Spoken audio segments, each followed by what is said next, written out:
ဆယ်တန်းအောင်လက်မှတ်တော့မရှိဘူးဂျပန်နိုင်ငံကိုကြောင်းသွားတက်ချင်တဲ့အဆင်ပြေလာမှုဆိုတော့ကျွန်တော်ဒီမေကွန်းနဲ့ပတ်သက်ပြီးအရင်တစ်ခါဇင်ဂျပန်လိုက် channel ကမှာလေဗီဒီယိုတစ်ပုဒ်လုပ်ခဲ့ပြီးအားလုံးပဲမင်္ဂလာပါကျွန်တော်တို့ဇင် Apex Education ရဲ့ founder ဇင်သွားဖြစ်ပါတယ်အဲ့တော့ကျွန်တော်တို့ဇင် Apex Education မှာဆိုရင်ဂျပန်စာ N5 N4 Zoom class တွေ Bio class တွေခုနှစ်ရရှိပါတယ်ပြီးတော့ဂျပန်နိုင်ငံကိုစတင်ပြီးတော့ကြောင်းသွားတက်ချင်ပါတယ်ဆိုတဲ့အချိန်ကစပြီးဂျပန်နိုင်ငံကိုရောက်တည်အထိကိုအကောင်းမွန်တဲ့ဝန်ဆောင်မှုတွေပေးနေတဲ့ဇင် Apex Education ဖြစ်ပါတယ်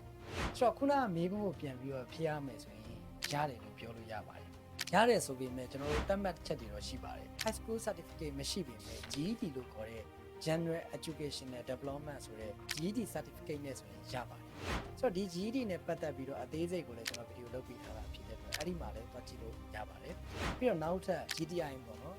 Government Technical Institute ဆိုတဲ့ကျွန်တော်တို့အသက်မွေးတက္ကသိုလ်အသက်မွေး college တွေမြန်မာနိုင်ငံမှာဆိုရင် high school မသွားဘဲနဲ့အသက်မွေးကျောင်းတွေသွားတဲ့သူတွေရှိတယ်အဲ့ဒီက certificate တွေယူထားတဲ့သူတွေရှိတယ်အဲ့လိုလူတွေလည်းကျောင်းလျှောက်လို့ရပါတယ်လက်ရှိမှာကျွန်တော်ကျောင်းလျှောက်ပေးတဲ့ကျောင်းသားတွေလက်ရှိအဲ့ဒီ certificate တွေလျှောက်ပေးပြီးတော့ဂျပန်နိုင်ငံမှာလက်ရှိပညာသင်ယူနေတဲ့ကျောင်းသားတွေလည်းရှိပါတယ်ဆိုတော့နောက်ထပ်ဗီဒီယိုတွေမှာပြန်ပြီးတွေ့ကြပါမယ်ဘယ်မှာ